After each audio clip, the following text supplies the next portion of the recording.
திருவள்ளூர் சிறுமி பாலியல் வன்கொடுமை வழக்கில் கைதான குற்றவாளிக்கு மிகவும் கடுமையான தண்டனை வழங்க வேண்டும் என பெற்றோர்கள் மற்றும் உறவினர்கள் கோரிக்கை விடுத்துள்ளனர். இதுகுறித்து அவர்கள் அளித்த பேட்டியை தற்போது பார்க்கலாம்.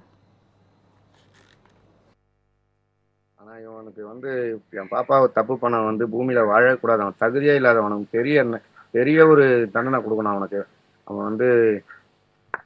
அவனுக்கு ஒரு ஜெயில போட்டு ரிமாண்ட் பண்ணி அவன் வந்தான்னா இன்னொரு குழந்தைய கூட அவன் இது மாதிரி பண்ண வேண்டிய சூழ்நிலை கண்டிப்பா பண்ணுவான். அவன் வெறி பிடிச்ச நாயாயிட்டான்.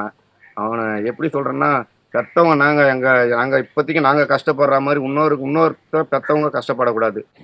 என் புள்ளிக்கு இந்த மாதிரி காரணம் பண்ணுவேன், சத்தியமா உயிரோட இருக்க வேண்டியவே கிடையாது. அவனுக்கு கடுமையான தண்டனை வழங்கணும், அவ்வளவுதான். காவல்துறையை நான் கேட்கறது அதே ஒண்ணுதான், அவனுக்கு கடுமையான தண்டனை வழங்கணும், அவ்வளவுதான். அவங்க என்ன சொல்றாங்க, 15 வயசம் 16 வயசம், இந்த 16 வயசம் 15 வயசம் அவன் இருந்து திருப்பியும் என் புள்ளிக்கு பண்ணது இன்னொரு புள்ளிக்கு பண்ணுவான். இல்ல என் புள்ள இந்த மாதிரி காட்டி குத்துட்டாலேன்ட்டு கூட அதே ஞாபகத்துல என் குழந்தை ஏதாவது பண்றதுக்கும் இருக்குது. அவன் பூமி மேல வாழவனையும் கிடையாது. ஒண்ணு என்கவுண்டர் பண்ணணும், ஒண்ணு தூக்கு தண்டனை கொடுக்கணும். ஏன்னா அவங்க ரொம்ப போராடி 14 நாள் கழிச்சு அந்த குற்றவாளியை கைது பண்ணியிருக்காங்க. இதோட அவங்க கடமை முடிஞ்சிருச்சுன்னு நினைக்காத.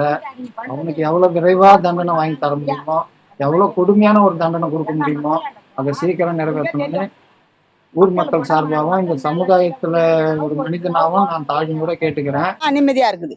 நைட்ல இருந்து நிம்மதியா தூங்குறோம். 10-15 நாளா தூக்கம் கிடையாது எங்களுக்கு. அவன் எங்க இருக்கிறான், எப்படி பிடிக்கணும், நம்மள இந்த மாதிரி கொடுமை பண்ணிட்டு போயிட்டானா நம்ம பிள்ளைங்கள அடுத்த பிள்ளைங்களை அந்த மாதிரி பண்ணக்கூடாது அப்படின்ற ஆதங்கத்துல 10-15 நாளாவும் எங்களுக்கு நிம்மதி இல்லை. இன்னைக்கு நிம்மதியா இருக்குது. அடுத்தவங்களுக்கும் அந்த பயம் ஏற்படணும், அந்த மாதிரி பண்ணணும் அவனுக்கு.